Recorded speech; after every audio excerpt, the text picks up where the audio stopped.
Mis hijos me encerraban en el cuarto cuando llegaban visitas. La vieja está loca, decían ellos. Pero mi vientre guardaba la prueba de lo que ellos me hacían todas las noches.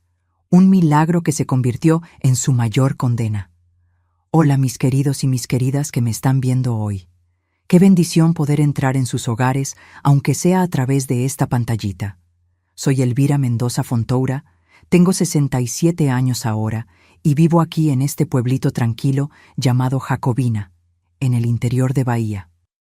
No es el lugar donde nací, pero fue aquí donde encontré paz después de todo lo que pasé. Antes de continuar mi historia, quisiera pedirles a ustedes que me están viendo ahora, si les gusta lo que están escuchando, dejen su like y suscríbanse al canal. Es tan importante para esta abuelita poder compartir sus historias con más personas.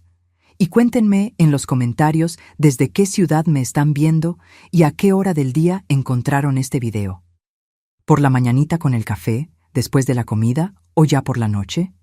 Siempre leo todos los comentarios y me da mucha alegría saber de dónde son y cuándo sacan un momentito del día para escuchar las historias de esta abuelita.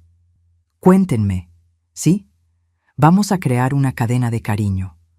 Hoy les voy a contar una historia difícil, pero que necesita ser contada sobre cómo Dios a veces usa caminos misteriosos para hacer justicia en este mundo. Voy a hablar sobre dolor, sobre la maldad que puede existir hasta dentro de casa, pero también sobre un milagro que cambió todo en mi vida. Un milagro que para los médicos era inexplicable, pero que para mí fue la salvación que ni sabía que necesitaba.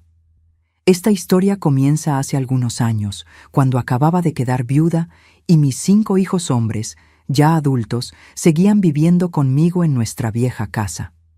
Nací en Itapicuru, un lugarcito pequeño también aquí en Bahía en 1958. En aquel tiempo, la vida era muy diferente a hoy. Mi padre, Nicanor Mendoza, trabajaba en la parcela sembrando yuca, frijoles y maíz. Un hombre fuerte, de pocas palabras, pero que nunca dejó faltar comida en la mesa. Mi madre, Jurak Mendoza, era costurera y partera de la región. Toda mujer que iba a tener bebé mandaba llamar a mi madre, no importaba la hora del día o de la noche. Nuestra casa era de adobe, con piso de tierra y techo de paja. Tenía apenas 3 cuartos. La sala, que también servía de habitación para mis padres, el cuarto donde dormíamos nosotros, los hijos, y la cocina con una estufa de leña que se mantenía encendida todo el día. En el patio teníamos un pozo que nunca se secaba, ni en las peores sequías. Era de ahí que sacábamos el agua para beber, cocinar y bañarnos. Éramos 5 hermanos, yo la mayor. Después venía Adalberto, Natalino, Ibonete y Genibaldo, el más pequeño. Crecimos juntos, jugando a las traes, a las escondidas, haciendo muñecas de olotes de maíz y carritos de lata. La vida era simple, pero yo era feliz. Me encantaba ayudar a mi madre a cuidar de los más pequeños, principalmente de Genibaldo, que era el consentido. Mi día comenzaba muy tempranito. Antes de que saliera el sol, ya estaba de pie para buscar agua en el pozo. Después ayudaba a encender el fuego para hacer el café. Mientras mi madre amasaba la tapioca, yo barría el patio. Luego íbamos todos a la escuela, que quedaba a unos 3 kilómetros de casa. Íbamos a pie por un camino de tierra roja que en tiempo de lluvias se volvía un lodazal tremendo. La escuela era solo un salón con alumnos de todas las edades juntos. La maestra, doña Carmosina, era rígida, pero justa. Fue ella quien me enseñó a leer y escribir, algo que mis padres nunca tuvieron oportunidad de aprender. Yo adoraba los libros, aunque teníamos tan pocos. Leía todo lo que caía en mis manos. Almanaques, folletos de cordel, hasta etiquetas de productos. En las tardes de domingo, después de la misa en la iglesita de San José, nuestro patrón, toda la familia se reunía debajo del árbol de guamúchil que quedaba en el centro de la plaza. Allí las familias se encontraban, los niños jugaban, los ancianos contaban historias de antes. Era también allí donde ocurrían las fiestas de San Juan, con fogata, cuadrilla y mucha comida buena. atole, tamales, elotes asados, pasteles de yuca y de harina de maíz. Yo tenía una amiga inseparable, Berenice. Nosotras dos éramos como hermanas. Jugábamos juntas, íbamos a la escuela juntas, soñábamos juntas. Ella quería ser maestra y yo enfermera. Hacíamos planes de un día salir de aquel pueblito, conocer la capital, estudiar. Pero no todo eran flores en mi infancia. Cuando tenía unos 10 años, comencé a notar algo extraño en la forma en que mi tío Armando, hermano de mi padre, me miraba. Él vivía en la casa de al lado y siempre aparecía en la nuestra sin invitación. Cuando él llegaba, mi madre se ponía tensa y yo notaba que ella siempre se las arreglaba para mantenerme lejos de él. Una vez escuché a mi madre discutiendo con mi padre. «Tienes que hablar con tu hermano, Nicanor. No me gusta cómo mira a la niña». Mi padre nunca dijo nada. Tal vez por respeto al hermano mayor, tal vez por no creer que pudiera haber maldad allí. Pero mi madre, ella sí, me protegía como una leona. Nunca me dejaba sola cuando él estaba cerca y, si necesitaba salir, me llevaba con ella o le pedía a mi tía Eulalia, esposa del tío Armando, que se quedara conmigo. Fue en esa época que también conocí a Teodomiro, un muchacho 2 años mayor que yo, hijo del dueño del almacén. Él siempre me daba una paleta escondida cuando iba a comprar algo para mi madre. Era un muchacho guapo y amable, y todas las niñas de la escuela estaban enamoradas de él. Yo secretamente también lo estaba. Cuando cumplí 12 años, mi madre me enseñó a bordar. Pasábamos horas juntas, ella mostrándome los puntos, contando historias de cuando era joven. Fue en esa época también que aprendí con ella sobre las plantas que curaban. Cada vez que alguien de la familia se enfermaba, ella sabía exactamente qué hoja usar, cómo hacer el té, cuánto tiempo dejar en infusión. Yo observaba todo con fascinación. La vida seguía su curso tranquilo en Itapicuru, entre el trabajo en la parcela, las clases en la escuelita, las misas de domingo y las fiestas de la comunidad. Crecía saludable y protegida, rodeada por el amor de mi familia y amigos, sin imaginar las pruebas que el futuro me reservaba. ¿Cómo podía saber, en aquella época de inocencia, que años más tarde enfrentaría una oscuridad tan grande dentro de mi propia casa? A los 15 años, mi vida comenzó a cambiar. Berenice, mi amiga de infancia, se fue para Salvador con su familia. Me quedé destrozada, pues era como perder a una hermana. En ese mismo año, mi madre descubrió un bulto en el pecho. No tardó mucho para que ella comenzara a deteriorarse. Las hierbas que ella misma me enseñó a preparar ya no conseguían aliviar sus dolores. «Vete, hija mía, tú vas a tener que ser fuerte», me decía en las noches en que nos quedábamos despiertas porque ella no lograba dormir de tanto dolor. «Cuida de tus hermanos, principalmente de Ivonete. Mujer en este mundo necesita protección». Mamá partió en una madrugada lluviosa de noviembre de 1974. Yo acababa de cumplir 16 años. Mi padre, que nunca fue de demostrar sentimientos, se quedó aún más callado. Él salía antes de que saliera el sol y solo volvía cuando ya era noche. Me tocó a mí asumir el papel de ama de casa, cuidando de mis hermanos, cocinando, lavando, cosiendo. Fue en esa época que Teodomiro, aquel muchacho del almacén, comenzó a cortejarme abiertamente. Ya estaba con 18 años trabajando con su padre en el comercio y tenía buenas intenciones. Venía a conversar conmigo al final de la tarde, cuando yo tendía la ropa en el tendedero. Traía pequeños regalos, una cinta para el cabello, un dulcecito de leche, a veces hasta un retazo de tela bonita que sobraba en la tienda. «Tú mereces algo mejor», me decía él. «Una muchacha hacendosa como tú no debería estar acabándose de tanto trabajar. Si te casaras conmigo, tendrías una vida más tranquila». El problema es que mi padre dependía de mí. Mis hermanos eran aún pequeños, principalmente Genibaldo, que tenía apenas 8 años. ¿Cómo podría abandonarlos? Además, había algo en Teodomiro que me incomodaba. Detrás de aquella sonrisa amable y las palabras dulces, yo sentía cierta posesividad. No le gustaba cuando yo conversaba con otros muchachos después de misa y siempre cuestionaba a dónde iba cuando me veía en la calle. En esa misma época, mi tío Armando quedó viudo. Tía Eulalia murió de una fiebre repentina, dejando a mi tío solo en aquella casa grande al lado de la nuestra. Pronto él comenzó a frecuentar más nuestra casa, viniendo a cenar casi todos los días. Él es de la familia, decía mi padre. No podemos dejarlo solo en este momento difícil. Pero yo aún recordaba las miradas de cuando era niña y cómo mi madre me protegía. Ahora, sin ella, me sentía vulnerable.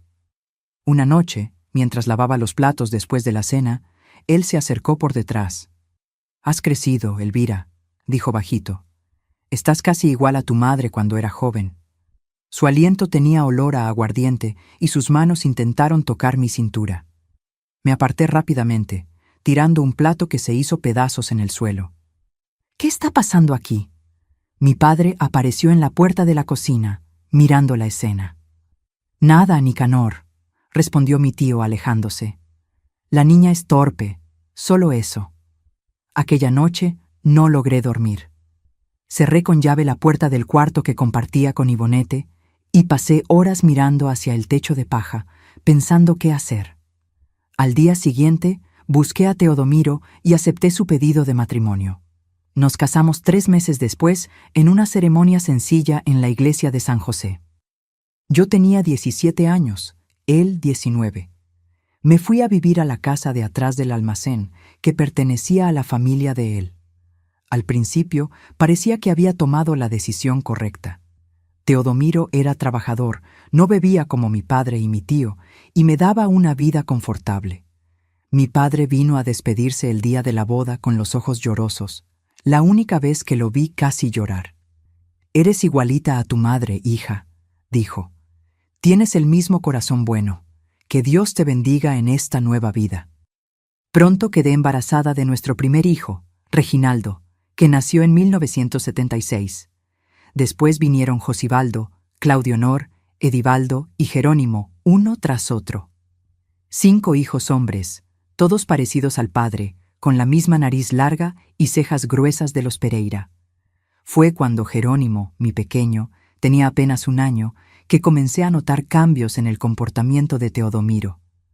Comenzó a quejarse de todo: la comida que yo hacía, la manera como cuidaba la casa, como criaba a los niños. Nada estaba bien. Por la noche, cuando los niños dormían, me buscaba en el cuarto, no con cariño, sino con una urgencia brutal que me lastimaba. Si intentaba negarme, se ponía furioso. «Eres mi mujer», decía entre dientes. «Tengo derecho a servirme de ti». Los años fueron pasando y la situación fue empeorando. Teodomiro comenzó a beber. Primero solo los fines de semana, después casi todos los días. El almacén, que era próspero, comenzó a quebrar. Los proveedores dejaron de entregar mercancías porque él no pagaba las cuentas. Culpaba a todos, menos a sí mismo, al gobierno, a la competencia, a la crisis económica, incluso a mí y a los niños que, según él, comíamos demasiado. Nuestros hijos crecieron en ese ambiente. Reginaldo, el mayor, pronto aprendió de su padre a tratarme con aspereza. Cuando cumplió 15 años, ya tenía el mismo modo autoritario del padre, dando órdenes a sus hermanos y hasta a mí. Josibaldo y Claudio Honor siguieron el mismo camino. Apenas Edivaldo y Jerónimo, los más pequeños, aún mostraban algún cariño por mí cuando el padre no estaba mirando. En una tarde de tormenta en 1995, mientras luchaba para salvar lo que podía de nuestra huerta, que estaba siendo arrasada por la corriente, resbalé y caí en el barro. Teodomiro, que observaba desde el porche con una botella de aguardiente en la mano, soltó una carcajada. «Pareces una puerca revolcándose en el lodo», dijo. Y los muchachos mayores se rieron también. En aquel momento sentí algo romperse dentro de mí. Ya no era la misma niña que salió de casa para escapar del tío. Tenía 37 años, 5 hijos y una vida que no se parecía en nada a lo que soñé un día. ¿Pero qué podría hacer? ¿A dónde iría con 5 niños? ¿Cómo los mantendría? «Mamá, ¿está bien?». Era Jerónimo, con apenas 8 años, que vino a ayudarme a levantar, ofreciéndome su manita pequeña, mientras los otros seguían riéndose. Sí, hijo mío, respondí, limpiando el barro de las manos. Tu madre es fuerte como un mezquite. Puede doblarse, pero no se rompe. Aquella noche, mientras todos dormían, tomé el rosario que era de mi madre y recé, pidiendo fuerzas para aguantar y proteger al menos a mis hijos más pequeños de la brutalidad que parecía contagiar nuestra casa. Lo que no imaginaba es que lo peor aún estaba por venir. Años después, cuando Teodomiro tuvo el primer derrame, nuestra vida cambiaría completamente, y yo descubriría lo que significa estar verdaderamente a merced de otros. El primer derrame de Teodomiro ocurrió en 2018. Él estaba con 62 años y yo con 60. Nuestros hijos ya eran todos adultos. Reginaldo con 42, Josibaldo con 40, Claudio Honor con 38, Edivaldo con 35 y Jerónimo, el más pequeño, con 32. Todos ellos, excepto Jerónimo, que se había mudado a Feira de Santana, aún vivían con nosotros en la casa que quedaba en la parte de atrás de lo que un día fue el almacén de la familia, ahora cerrado desde hace años. Aquella mañana encontré a Teodomiro caído en el baño. Su rostro estaba torcido de un lado y no conseguía hablar bien. Llamé a los muchachos y Claudio Honor, que tenía un carro viejo, lo llevó al hospital de Itapicuru.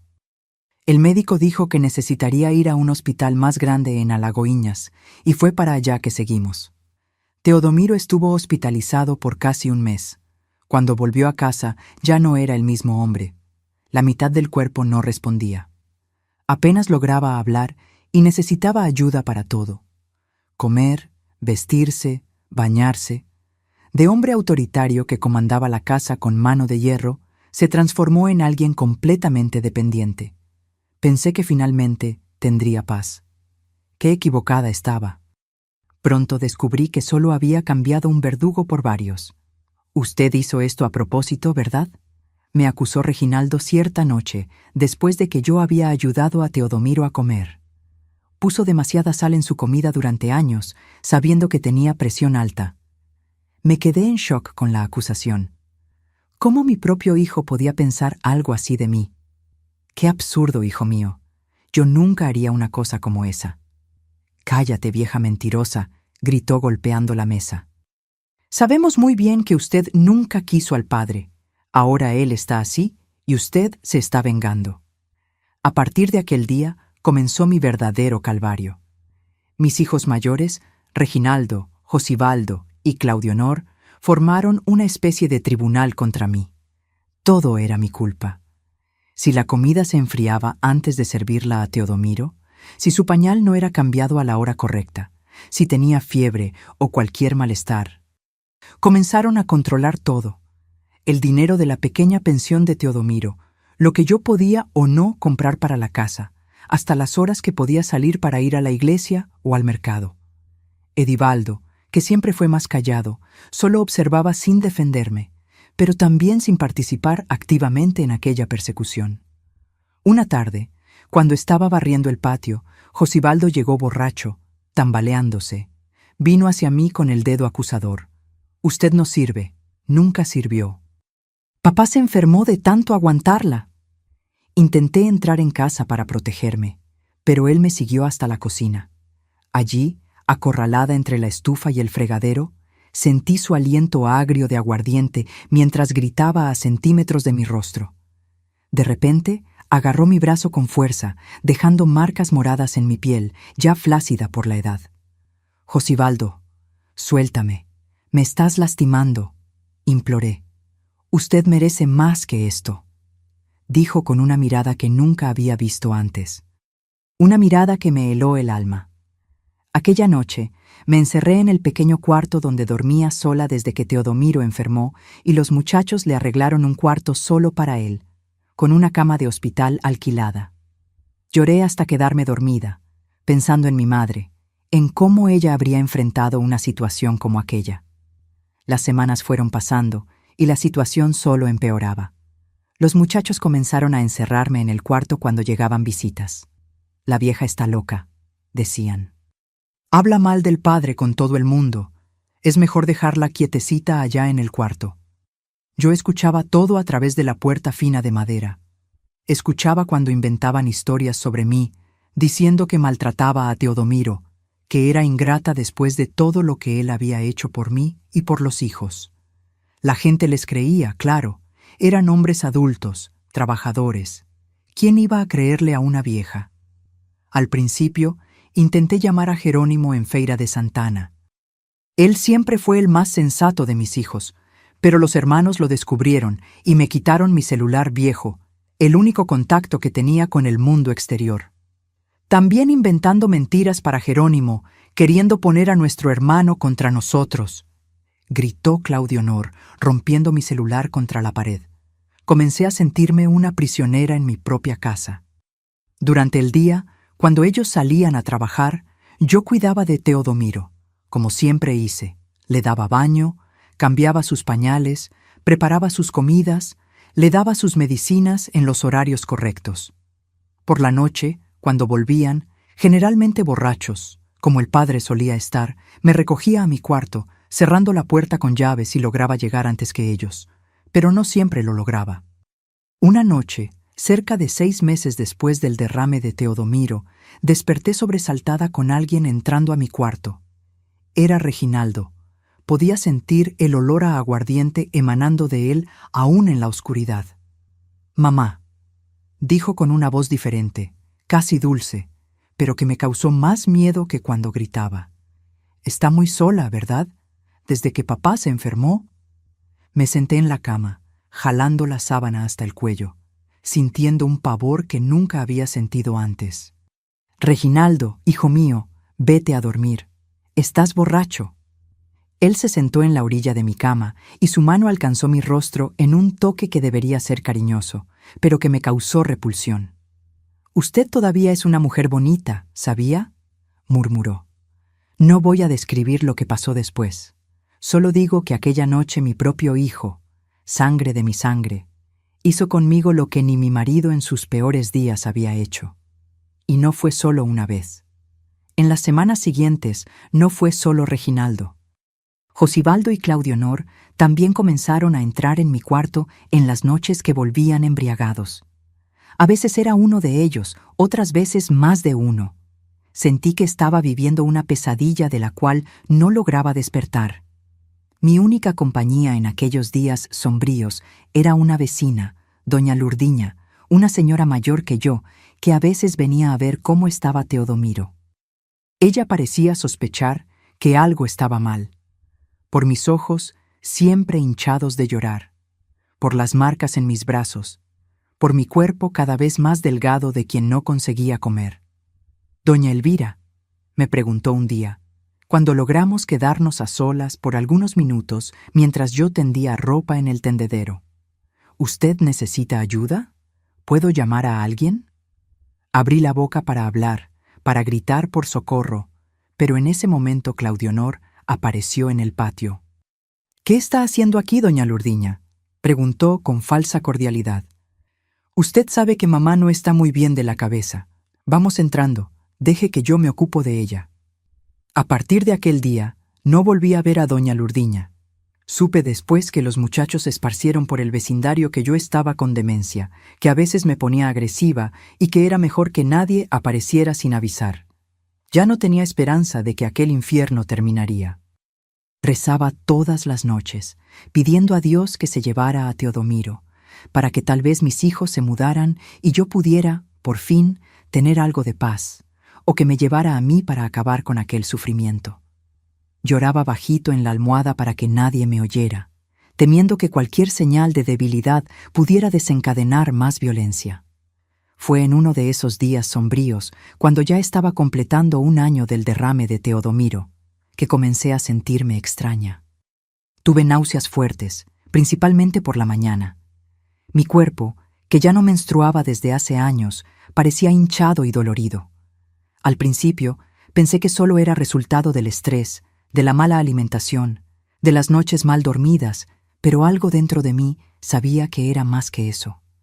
«Señor», rezaba arrodillada junto a mi cama, Si lo que estoy pensando es verdad, no sé si es una bendición o una maldición, pero hágase tu voluntad.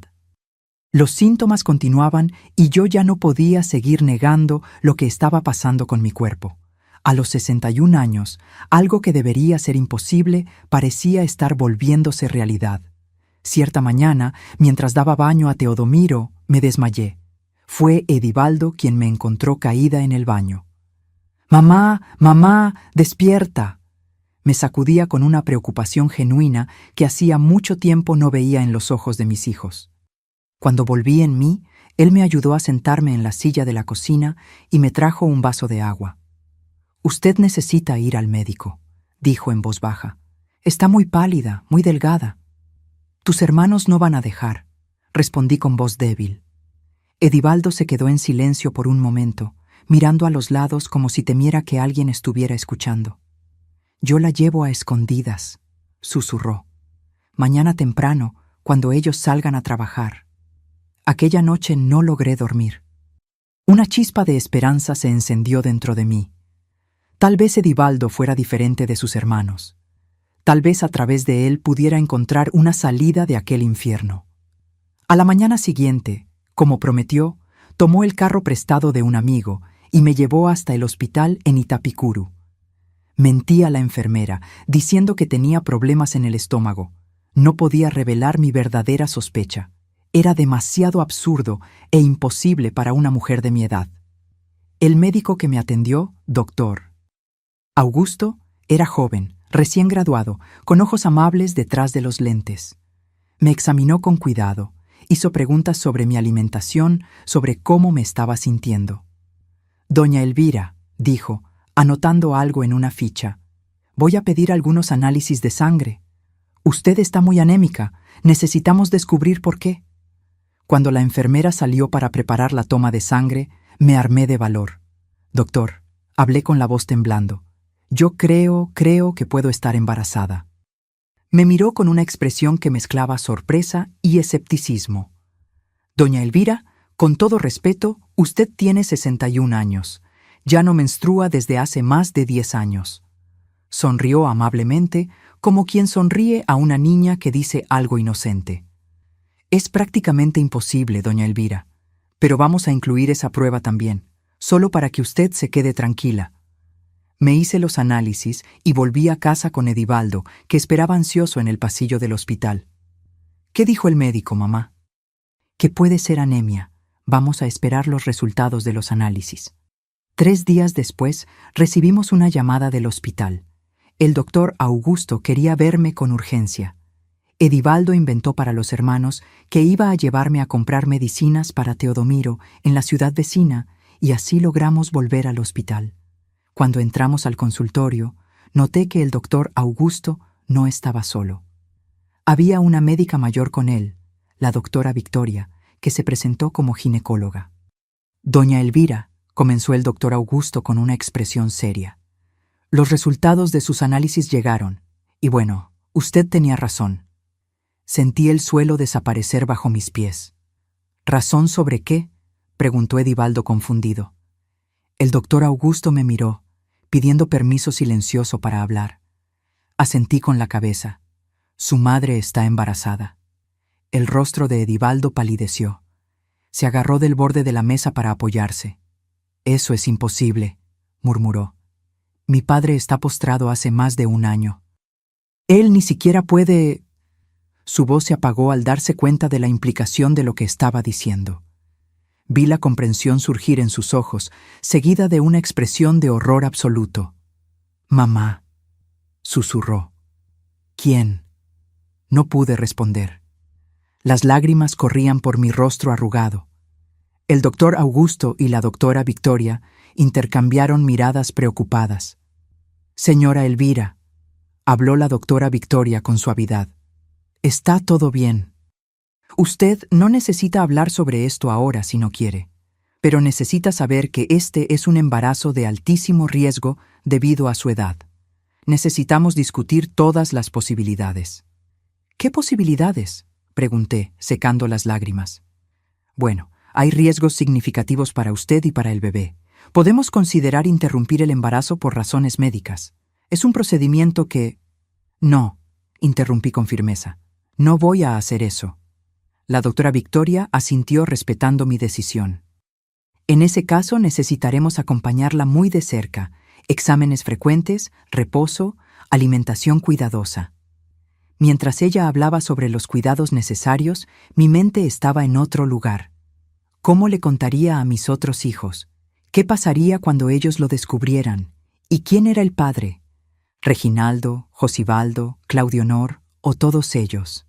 Salimos del hospital en silencio. Edivaldo manejaba con los ojos fijos en el camino, las manos apretando el volante con tanta fuerza que los nudillos estaban blancos.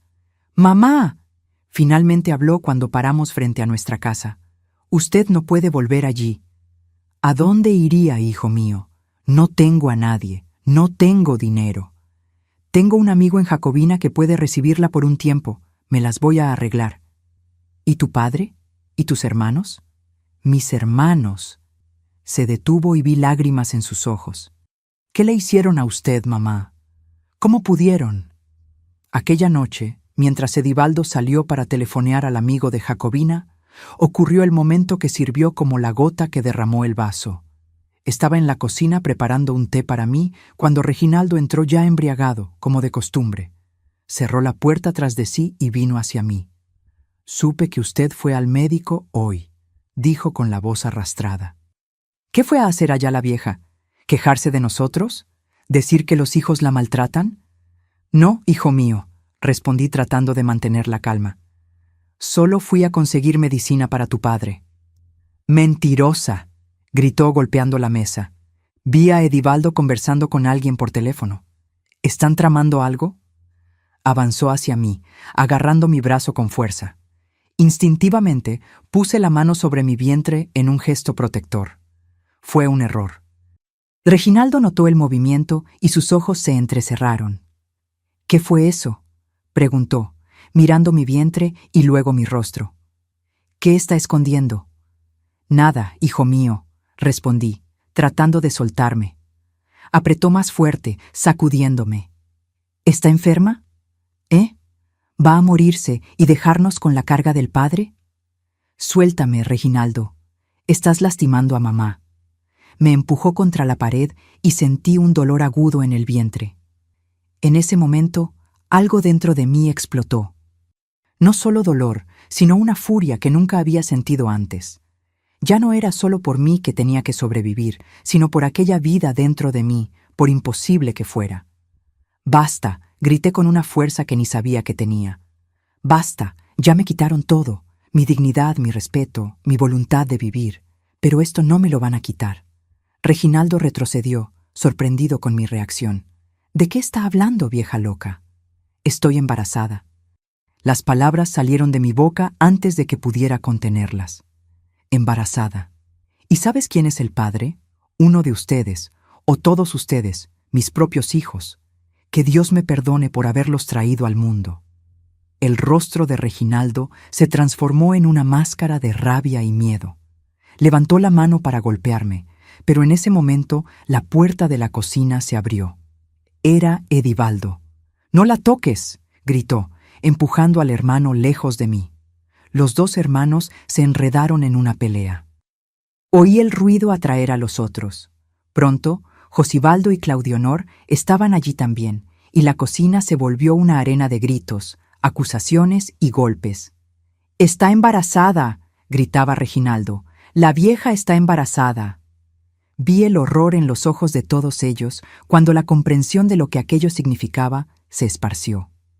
La verdad que nadie se atrevía a hablar en voz alta ahora estaba expuesta, cruda y brutal. Aproveché la confusión para correr a mi cuarto. Cerré la puerta con llave y empujé la cómoda contra ella. Podía oír la pelea continuando afuera, muebles siendo quebrados, gritos, insultos. Me senté en la orilla de la cama, temblando incontrolablemente. Mi mundo se estaba desmoronando, pero dentro de mí una nueva vida. Un imposible crecía, y de alguna forma ese imposible sería mi salvación. Horas después, cuando la casa finalmente se silenció, oí un golpe suave en la puerta. Mamá, era la voz de Edivaldo. Abra la puerta. Estamos solos. Tenemos que salir de aquí ahora. Aquella misma noche salí de casa apenas con una bolsa, conteniendo algunas ropas, mis documentos y el rosario de mi madre. Edivaldo me llevó en el carro del amigo hasta la terminal de autobuses de Alagoinhas. Durante el camino conversamos en voz baja, como si temiéramos que alguien pudiera oírnos aún dentro del carro. Mamá, lo siento mucho, dijo con la voz entrecortada. Debí haber hecho algo antes. No te culpes, hijo mío, respondí, apretando su mano. Lo estás haciendo ahora, y eso es lo que importa. En la terminal, Edivaldo compró un boleto para mí en el autobús que saldría de allí en 1 hora para Jacobina. Me entregó un sobre con todo el dinero que logró juntar. Es poco, mamá, pero ayudará hasta que usted se establezca. Mi amigo Baldomiro estará esperando en la terminal de Jacobina. Él es enfermero en el hospital de allá y ya está avisado sobre su condición. ¿Y tu padre y tus hermanos? No se preocupe por eso. Ahora voy a decir que usted escapó, que no sabemos a dónde fue. Se pondrán furiosos. ¿Pero qué pueden hacer? En cuanto al padre, voy a cuidarlo hasta que resolvamos todo esto. Nos abrazamos largamente antes de que yo subiera al autobús. Era la primera vez en años que me sentía segura en los brazos de alguien. Voy a llamar a Baldomiro todos los días para saber de usted, prometió. Tan pronto como pueda iré a visitarla. El viaje a Jacobina duró casi 6 horas. Pasé gran parte del tiempo mirando por la ventana, viendo el paisaje del interior pasar, pensando en cómo mi vida había dado tantas vueltas para traerme hasta allí. Ocasionalmente, ponía la mano sobre mi vientre, aún plano, maravillada y asustada con lo que crecía dentro de mí. Como prometió, Baldomiro estaba esperando en la terminal cuando llegué, ya tarde en la noche. Era un hombre de mediana edad, con un rostro bondadoso que inspiraba confianza inmediata. ¿Doña Elvira? Se acercó en cuanto bajé del autobús. Soy Baldomiro, amigo de su hijo Edivaldo. Bienvenida a Jacobina. Me llevó a su casa, donde su esposa Helenilda me recibió con un abrazo cálido y un plato de sopa caliente. Ellos habían preparado un cuartito simple para mí, con una cama limpia y un pequeño florero en la mesa de noche. Por primera vez en mucho tiempo, dormí sin miedo. Al día siguiente, Baldomiro me llevó al hospital donde trabajaba. Había conversado con el doctor Antenor, obstetra especializado en gestaciones de alto riesgo. Doña Elvira, dijo el doctor Antenor después de examinarme. Su embarazo es de hecho extremadamente raro, 1 en millones. Vamos a necesitar monitorearla de cerca con consultas semanales y muchos exámenes. Usted entiende los riesgos, ¿verdad? Sí, doctor, respondí. Pero este bebé es mi oportunidad de comenzar de nuevo. Voy a hacer todo lo que sea necesario. En las semanas siguientes, establecí una rutina en Jacobina. Vivía con Baldomiro y Helenilda, que se volvieron mis ángeles guardianes. Edivaldo llamaba casi todos los días al celular de Baldomiro, dando noticias y recibiendo actualizaciones sobre mi salud. Los muchachos están furiosos, mamá, contó en una de esas llamadas. Fueron hasta la comisaría a registrar su desaparición, pero creo que es solo para mantener las apariencias. En el fondo están con miedo. Miedo de lo que usted puede contar, de lo que puede pasar si la verdad sale a la luz. Mi embarazo avanzaba con todos los cuidados necesarios. Debido a mi edad avanzada y la situación de alto riesgo, el hospital entero parecía involucrado en mi caso. Los médicos hacían reuniones frecuentes para discutir mi condición. Enfermeras se turnaban para acompañarme y hasta el director del hospital aparecía ocasionalmente para verificar cómo estaba. En el 5.º mes, cuando mi vientre ya comenzaba a hacerse visible, recibí una noticia que cambió todo nuevamente. Doña Elvira, el doctor Antenor me llamó después de una consulta de rutina. Necesitamos conversar sobre algo importante. Me condujo a una pequeña sala de reuniones, donde ya estaban Baldomiro, el doctor Gustavo, que era médico forense, y una mujer que se presentó como doctora Elena, fiscal de justicia. Doña Elvira, comenzó la doctora Elena. Baldomiro y el doctor Antenor me buscaron porque están preocupados con su situación. Me contaron lo poco que saben sobre las circunstancias que la trajeron hasta aquí. Me gustaría escuchar su historia, si usted se siente cómoda. Respiré profundo y por primera vez conté todo. Desde el derrame de Teodomiro, pasando por los abusos de mis hijos, hasta el descubrimiento del embarazo y mi huida. No logré contener las lágrimas en varios momentos, pero sentí que cada palabra que salía era un peso menos sobre mis hombros. Cuando terminé, había un silencio pesado en la sala. El doctor Gustavo se secaba los ojos disimuladamente. Baldomiro miraba al suelo y la fiscal hacía anotaciones con una expresión seria. «Doña Elvira», dijo la doctora Helena finalmente, «lo que pasó con usted es un crimen gravísimo. Sus hijos necesitan responder por eso. ¿Estaría dispuesta a prestar declaración oficial?» Dudé por un momento. Eran mis hijos, al final, sangre de mi sangre. Pero entonces recordé las noches de terror, el desprecio, la crueldad. «Sí», respondí, colocando la mano sobre mi vientre, «por mí y por esta criatura». Los meses siguientes fueron intensos. La policía de Jacobina entró en contacto con la comisaría de Itapicuru. Se tomaron declaraciones, incluso de Edivaldo, que confirmó todo lo que yo había dicho. Teodomiro, que ya estaba con la salud bastante debilitada, fue llevado a un asilo en Alagoiñas bajo los cuidados del Estado. Reginaldo, Josibaldo y Claudio Honor fueron detenidos para la investigación. Al principio negaron todo, llamándome loca, mentirosa, diciendo que era imposible que yo estuviera embarazada a mi edad, que era todo invención mía y de Edivaldo para vengarnos de ellos. Pero había un hecho que no podía ser negado: mi embarazo. Una mujer de 61 años, sin relaciones con el marido hace más de un año, un marido postrado, incapaz de moverse. ¿Cómo explicarlo? La única explicación posible era aquella que ellos intentaban a toda costa negar. En el 8º mes de embarazo, cuando ya estaba enorme y me movía con dificultad, mi presión subió peligrosamente. Los médicos decidieron hacer una cesárea de emergencia. «Es muy arriesgado esperar más», explicó el doctor Antenor, «tanto para usted como para el bebé». La cirugía fue realizada con un equipo completo. Además del obstetra, había 2 anestesistas, un cardiólogo, un neonatólogo y varias enfermeras. Todo el hospital parecía en estado de alerta. Al final, no era todos los días que una mujer de más de 60 años daba a luz.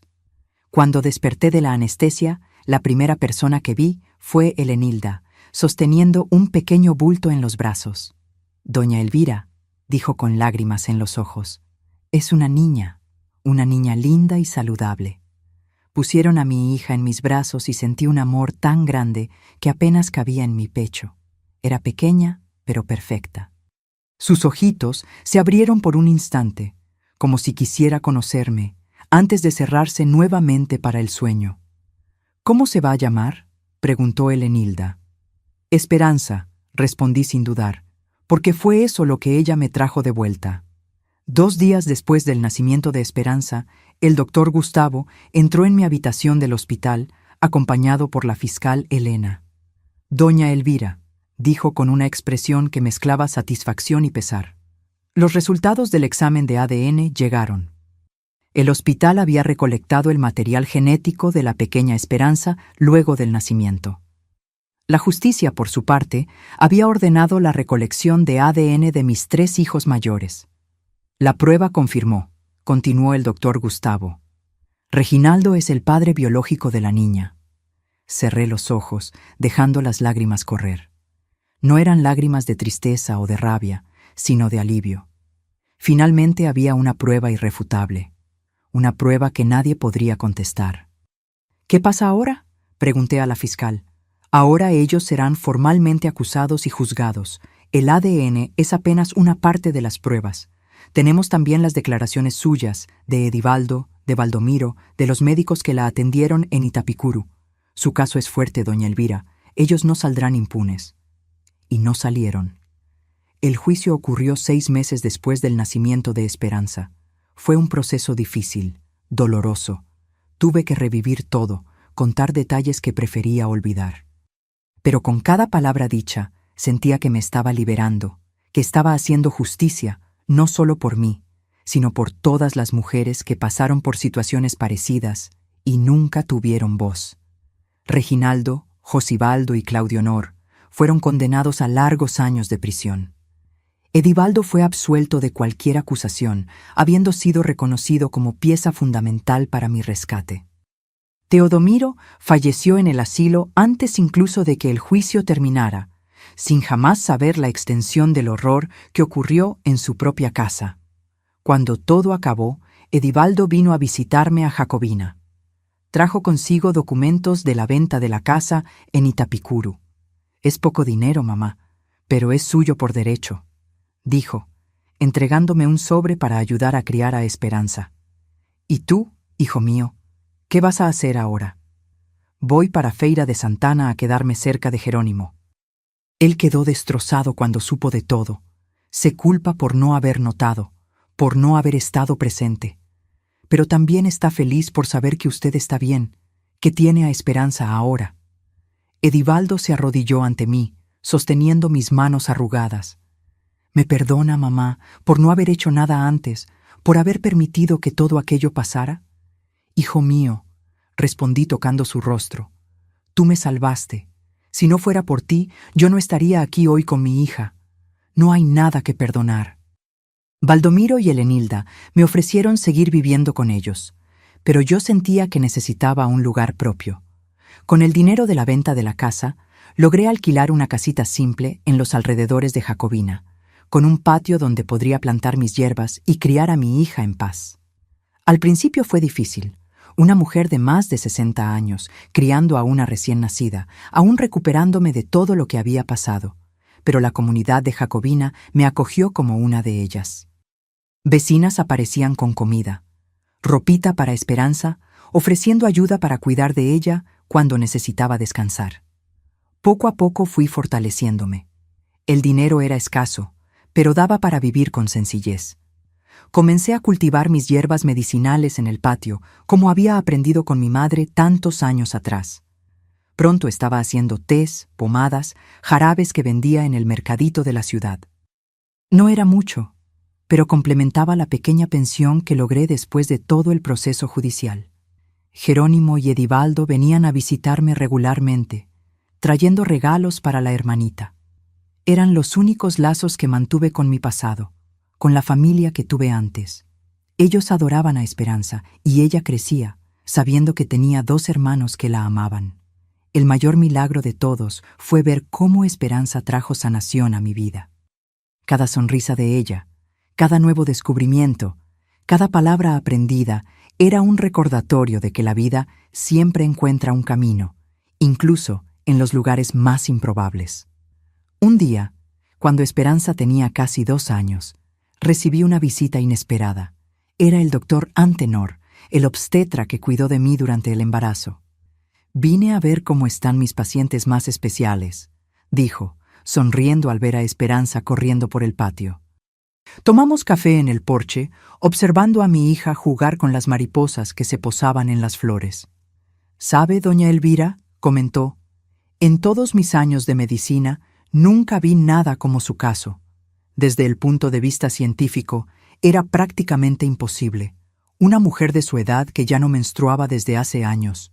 Los libros médicos dirían que era imposible. ¿Y qué piensa usted, doctor?». Se quedó en silencio por un momento, observando a Esperanza. «Pienso que hay cosas que la ciencia aún no explica completamente. Algunos lo llamarían milagro». «Fue un milagro, doctor», respondí. «Un milagro que me salvó de un infierno y me trajo a una nueva vida. Dios actúa de formas misteriosas». «Sea como sea», dijo, levantándose para irse. «Estoy feliz de que usted y Esperanza estén bien. Continúen así». Mientras veía al médico alejarse, pensé en cómo la vida da vueltas. Lo que mis hijos me hicieron por maldad acabó siendo, irónicamente, lo que me liberó de ellos. La prueba irrefutable del ADN, el embarazo que nadie podría explicar de otra forma, fue lo que garantizó que la justicia se hiciera. Esperanza vino hacia mí, ofreciéndome una florecita que había recogido. La tomé en brazos, sintiendo su cuerpecito caliente contra el mío, su aroma de niña, su risa inocente. En aquel momento, entendí completamente el significado del nombre que había elegido para ella. Ella era mi esperanza, mi nuevo comienzo, mi prueba viviente de que nunca es tarde para una nueva oportunidad. Hoy aquí en Jacobina, mi vida es muy diferente de aquella que tuve por tantos años. Estoy con 67 años, mientras mi pequeña Esperanza ya está con 5, a punto de cumplir 6. Quien me ve con ella en la calle a veces piensa que soy la abuela, y no me importa explicar que soy la madre. Cada vez que lo digo es como reafirmar el milagro que ocurrió en mi vida. Nuestra casita es sencilla, pero acogedora. Tenemos 2 cuartos, el mío y el de ella, decorado con dibujos que ella misma hace y cuelga en las paredes. La pequeña sala tiene un estante con los libros infantiles que Edivaldo y Jerónimo siempre traen cuando nos visitan. La cocina es mi territorio favorito, además del patio, claro. Es allí donde preparo las comidas para nosotras dos, siempre incluyendo las hierbas frescas que cultivo. El patio se transformó en mi pequeño paraíso. Comencé con pocas plantas, como les conté, pero hoy tengo más de 30 tipos diferentes de plantas medicinales. Cada cantero está cuidadosamente organizado e identificado con letreros que Esperanza ayudó a hacer, aunque todavía no sabe leer bien. Ella ya conoce muchas plantas por el olor y la apariencia. Esta es hierbabuena, mamá. Esta es la que cura el dolor de panza, ¿verdad? Mi rutina es tranquila y feliz. Me despierto tempranito, antes incluso de que salga el sol. Hago un café, rezo mi rosario agradeciendo por un día más y voy a cuidar de las plantas mientras la casa aún está silenciosa. Cuando Esperanza despierta, generalmente ya estoy volviendo del patio con alguna hierba fresca para el té del desayuno. En los días de semana, la llevo a la escuelita municipal, que queda a 2 cuadras de casa. La directora, doña Maristela, conoce mi historia y siempre ha sido muy acogedora con nosotras. Después voy al mercadito de la ciudad, donde tengo un puesto pequeño, donde vendo mis hierbas, tés, preparados y pomadas. No gano mucho, pero complementa bien la pensión que recibo. La gente de aquí me respeta. Al principio, cuando llegamos, había murmullos, miradas curiosas. Una señora de edad con un bebé recién nacido, sin marido cerca, daba de qué hablar. Pero poco a poco, mi historia se fue volviendo conocida y, en vez de juicio, recibí acogida. Hoy soy conocida como Doña Elvira de las Hierbas, y mucha gente me busca para pedir consejos sobre remedios naturales. Por las tardes, después de recoger a Esperanza en la escuela, solemos sentarnos en el porche. Mientras hago mi bordado, otro conocimiento que heredé de mi madre y que ahora enseño a mi hija, Esperanza dibuja o juega con las muñecas que ella misma hace de tela, como yo hacía en mi infancia. Los sábados, vamos al mercado grande de Jacobina. Esperanza adora pasear entre los puestos, ver las frutas coloridas, oír a los vendedores anunciando sus productos. Siempre paramos a tomar un jugo de caña y comprar un pedazo de piloncillo, que es la golosina preferida de ella. Los domingos, vamos a misa en la iglesia matriz.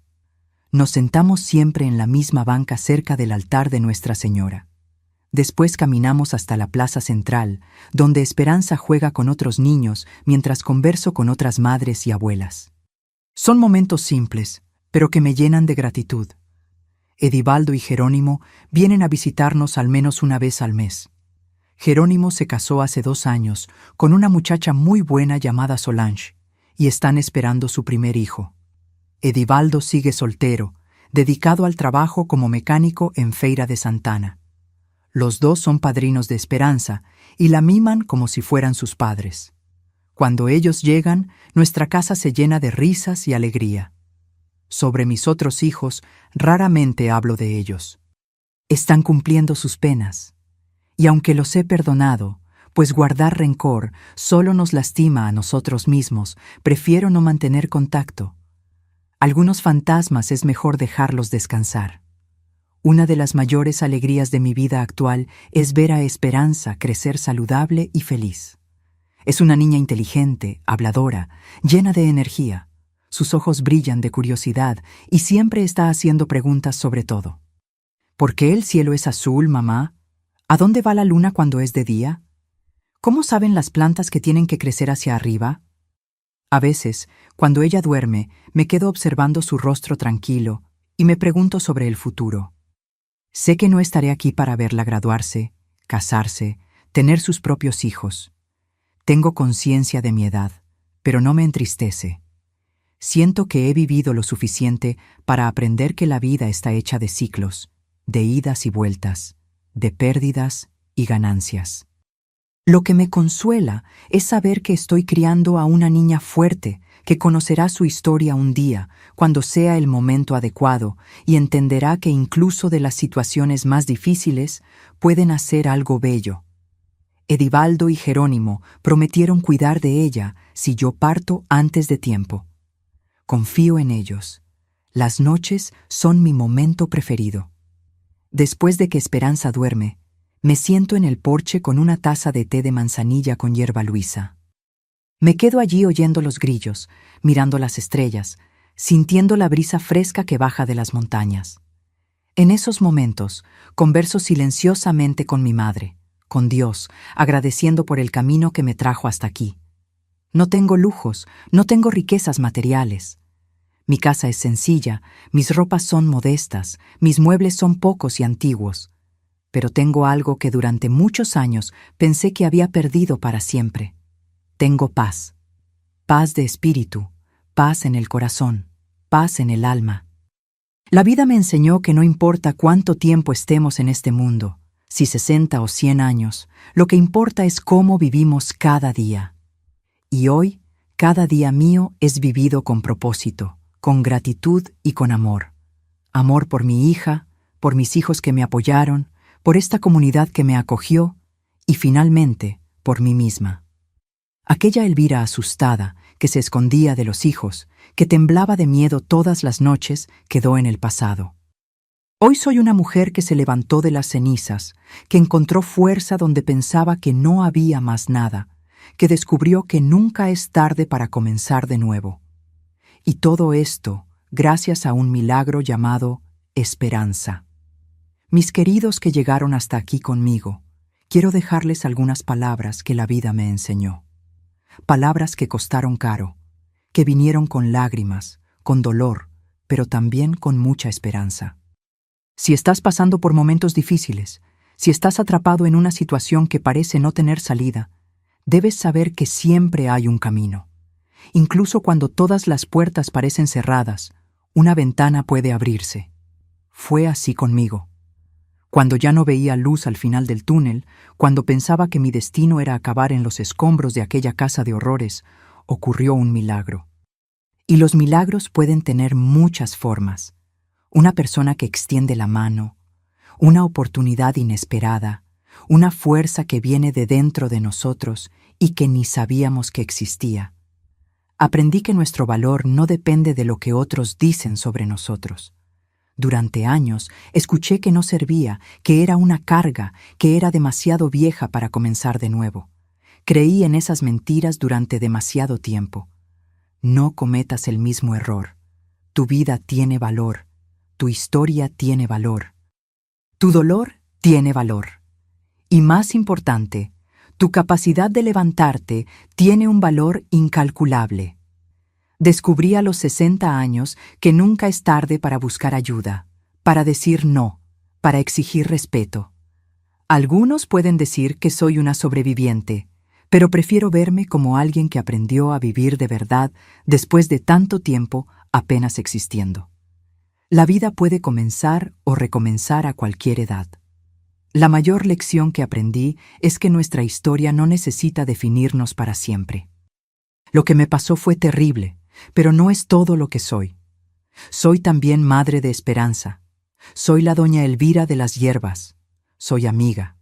Soy parte de esta comunidad que me acogió. Somos mucho más que nuestros traumas, mucho más que nuestras cicatrices. Si estás enfrentando violencia, si estás siendo maltratado por aquellos que deberían protegerte, debes saber que existen personas dispuestas a ayudar. Busca a las autoridades locales, organizaciones de protección. personas de confianza. No importa dónde estés, no importa tu edad, no importa tu situación, siempre hay alguien dispuesto a extender la mano. Y quizás el primer paso más difícil sea creer que mereces esa ayuda, que mereces una vida mejor. Nuestros hijos, familiares, compañeros, ellos no son nuestros dueños. Nadie tiene derecho a hacernos daño, a humillarnos, a controlar nuestras vidas. Este entendimiento llegó tarde para mí, pero espero que llegue a tiempo para ti. Y para aquellos que conocen a alguien en situación de abuso, no den la espalda.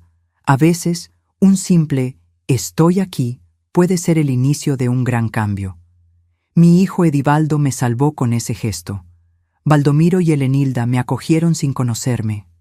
La comunidad de Jacobina me dio una nueva oportunidad.